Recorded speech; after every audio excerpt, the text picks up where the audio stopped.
ಹರಿಯಾಣ ವಿಧಾನಸಭೆ ಚುನಾವಣೆಯಲ್ಲಿ ಎಲ್ಲ ಎಕ್ಸಿಟ್ ಪೋಲ್ ಭವಿಷ್ಯವನ್ನ ಧೂಳೀಪಟಗೊಳಿಸಿದ ಅಚ್ಚರಿಯ ಫಲಿತಾಂಶ ಹೊರಬಿದ್ದಿದೆ.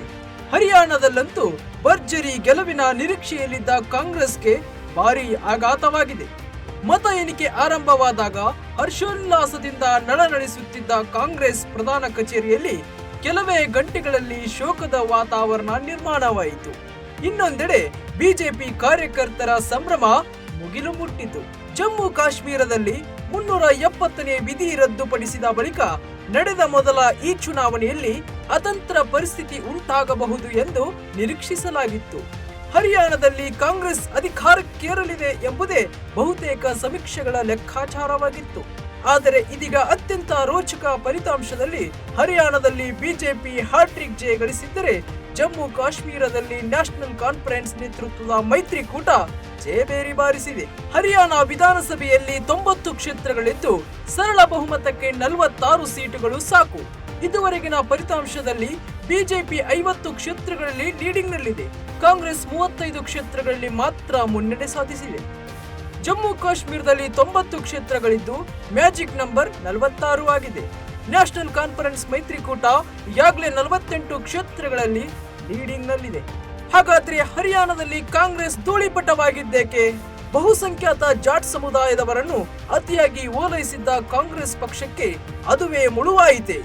ಅಥವಾ ಬಿಜೆಪಿ ತೆರೆಮರೆಯಲ್ಲಿ ನಡೆಸಿದ್ದ ಪಕ್ಷ ಸಂಘಟನೆ, ತಂತ್ರಗಾರಿಕೆ ಮತ್ತು ಮೋದಿ ಮ್ಯಾಜಿಕ್ ಕೆಲಸ ಮಾಡಿದೆ? ಹರಿಯಾಣದಲ್ಲಿ ಬಿಜೆಪಿಯನ್ನ ಸೋಲಿಸುವ ಸಲುವಾಗಿ ಪ್ರತಿಪಕ್ಷ ಕಾಂಗ್ರೆಸ್ ಈ ಬಾರಿ ಭೂಪೇಂದ್ರ ಹೂಡಾ ನೇತೃತ್ವದಲ್ಲಿ ಪ್ರಬಲ ಜಾಟ್ ಸಮುದಾಯವನ್ನ ಓಲೈಸಿತ್ತು. ಆದರೆ ಇದರಿಂದಾಗಿ ಪಕ್ಷದ ದಲಿತ ನಾಯಕಿ ಕುಮಾರಿ ಸೆಲ್ಜಾ ಅಸಮಾಧಾನಗೊಂಡಿದ್ದರು. ಅಭ್ಯರ್ಥಿಗಳ ಟಿಕೆಟ್ ಹಂಚಿಕೆಯಲ್ಲಿ ಭೂಪೇಂದರ್ ಹೂಡಾ ಬೆಂಬಲಿಗರಿಗೆ ಮಣೆ ಹಾಕಲಾಗಿದೆ ಎಂದು ಸೆಲ್ಜಾ ದೂರಿದ್ದರು. ಚುನಾವಣಾ ಪ್ರಚಾರದಲ್ಲೂ ಸಕ್ರಿಯವಾಗಿ ಭಾಗವಹಿಸಿರಲಿಲ್ಲ. ಇದರ ಫಲಶ್ರುತಿಯಾಗಿ 10 ವರ್ಷಗಳ ಬಳಿಕವಾದರೂ ಹರಿಯಾಣದಲ್ಲಿ ಗೆಲ್ಲುವ ಕಾಂಗ್ರೆಸ್ ಕನಸು ನುಚ್ಚು ನೂರಾಗಿದೆ. ದಲಿತರು ಮತ್ತು ಜಾಟೇತರ ಸಮುದಾಯದ ಮತದಾರರು ಈ ಸಲ ಕಾಂಗ್ರೆಸ್ನಿಂದ ಅಂತರ ಕಾಯ್ದುಕೊಂಡಿದ್ದಾರೆ. ಇದು ಹೂಡಾ ಅವರ ತಂತ್ರಗಾರಿಕೆಯನ್ನ ಬುಡಮೇಲು ಮಾಡಿದೆ. ಕಾಂಗ್ರೆಸ್ ಅಭ್ಯರ್ಥಿಗಳಲ್ಲಿ 70 ಮಂದಿ ಹೂಡಾ ಅವರ ಬೆಂಬಲಿಗರಾಗಿದ್ದರು. ಬಿಜೆಪಿ ಈ ಬಾರಿ 10 ವರ್ಷಗಳ ಆಡಳಿತ ವಿರೋಧಿ ಅಲೆಯನ್ನ ಯಶಸ್ವಿಯಾಗಿ ಹತ್ತಿಕ್ಕಿ ಗೆಲುವಿನ ನಗೆ ಬೀರಿದೆ.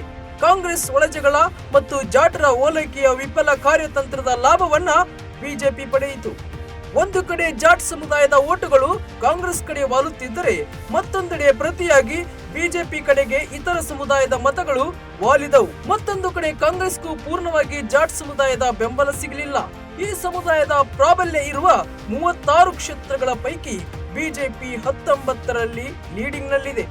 ಜಮ್ಮು ಕಾಶ್ಮೀರದಲ್ಲಿ ನ್ಯಾಷನಲ್ ಕಾನ್ಫರೆನ್ಸ್ 30 ಸೀಟುಗಳನ್ನ ಈಗಾಗಲೇ ಗೆದ್ದಿದೆ. ಕಾಂಗ್ರೆಸ್ ಜೊತೆಗೂಡಿ ಸ್ಪಷ್ಟ ಬಹುಮತ ಗಳಿಸಿದೆ. ಸಾಮಾನ್ಯವಾಗಿ ಮೇಲುಗೈ ಸಾಧಿಸುತ್ತಿದ್ದ ಜಮ್ಮು ವಲಯದಲ್ಲಿ ಈ ಬಾರಿ ಬಿಜೆಪಿಗೆ ಹಿನ್ನಡೆ ಉಂಟಾಗಿದೆ. ಕೇಂದ್ರ ಸರ್ಕಾರದ ನಯಾ ಕಾಶ್ಮೀರ ಎಂಬ 5 ವರ್ಷಗಳ ಅಭಿವೃದ್ಧಿ ಯೋಜನೆಗಳ ಹೆಗ್ಗಳಿಕೆ ಇದ್ದರೂ ಅದು ಬಿಜೆಪಿಗೆ ಮತಗಳಾಗಿ ಪರಿವರ್ತನೆಯಾಗಲಿಲ್ಲ. ಹರಿಯಾಣದಲ್ಲಿ ಯಾವುದೇ ಸೀಟು ಗಳಿಸದ ಆಮ್ ಆದ್ಮಿ ಪಕ್ಷ ಜಮ್ಮು ಕಾಶ್ಮೀರದಲ್ಲಿ 1 ಸೀಟು ಗೆದ್ದು ಅಚ್ಚರಿ ಮೂಡಿಸಿದೆ. ಒಟ್ಟಾರೆಯಾಗಿ ಹರಿಯಾಣದಲ್ಲಿ ಬಿಜೆಪಿ ಬಂಪರ್ ಹ್ಯಾಟ್ರಿಕ್ ಗೆಲುವು ಸಾಧಿಸಿದೆ. ಈ ರಾಜ್ಯದಲ್ಲಿ ಪಕ್ಷವೊಂದು ಸತತ 3ನೇ ಬಾರಿ ಗೆಲುವು ಸಾಧಿಸುತ್ತಿರುವುದು ಇದೇ ಮೊದಲು. ಕಾಂಗ್ರೆಸ್ ತೀವ್ರ ನಿರಾಸೆ ಅನುಭವಿಸಿದೆ.